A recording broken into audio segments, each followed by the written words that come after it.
என் தங்கமே, எது நல்லது என்பதை தொடர்ந்து சொல்லக்கூடாது, தொடர்ந்து செல்லணும். உன் சாயி சொல்வதை கேள். எப்போதும் பாசிட்டிவாக இருப்பவர்களோடு பழகணும். உன்னை சுற்றி எப்போதும் பாசிட்டிவ் வைப்ரேஷன் இருந்தால் நீ இயல்பாகவே அதிக முனைப்போடு ஒரு விஷயத்தை செய்வாய். எனவே எதிர்மறை எண்ணத்தோடு ஒரு செயலை செய்பவர்களை எப்போதும் பக்கத்தில் வைத்து கொள்ளக்கூடாது. தெரியாது, நடக்காது, முடியாது, கிடைக்காது என சொல்பவர்களை விரட்டிவிடு. உற்சாகமாக இரு. சோகத்தை விட்டொழித்து விடு. எப்போதும் உற்சாகம் கொப்பளிக்க வேலை செய்து கொண்டே இரு. இந்த வேலையை செய்ய வேண்டுமே என செய்து முடிக்காமல், இந்த வேலையை நம்மை விட வேறு யாரும் இவ்வளவு சிறப்பாக செய்துவிட முடியாது என்பதை நீ மற்றவர்களுக்கு உணர்த்த வேண்டும் என எண்ணி நீ வேலை பார்க்க வேண்டும். உடல் வலிமை, பண வலிமை எல்லாவற்றையும் தாண்டி மன வலிமை மிக முக்கியம். உன்னை போல் இந்த உலகத்தில் அதிக சக்தி வாய்ந்தவர் யாரும் இல்லை. இந்த நேரத்தில் உனக்கு ஒரு சிரிப்பு கூட வரும். இதுதான் நிஜம் குழந்தையே.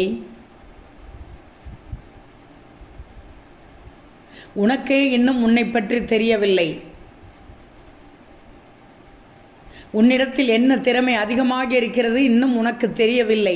உன் வலிமையை உணர்ந்து செயலாற்றினால் நீ எங்கோ சென்று விடுவாய். உன்னை நீயே நேசிச்சுக்கோ.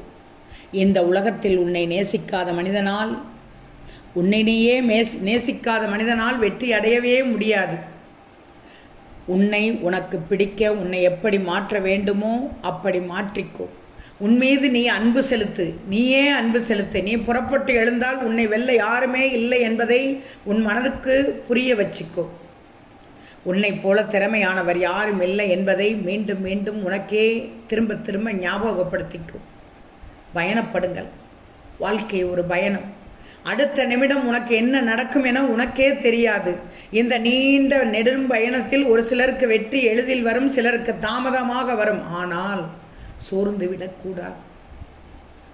வெற்றிக்கு என்ன செய்ய வேண்டும் என்பதை ஆராய்ந்து அதை தொடர்ந்து செயல்படுத்தி கொண்டே இருக்கணும். வாழ்க்கை நிரந்தரம் இல்லாததுதான். ஆனால் பாசிட்டிவ் எண்ணத்துடன் தொடர்ந்து பயணம் செய்தால் உனக்கு வெற்றி கிடைக்கிறதோ இல்லையோ, உன் பயணம் மகிழ்ச்சியாகவும் உனக்கு பிடித்தமானதாகவும் இருக்கும்.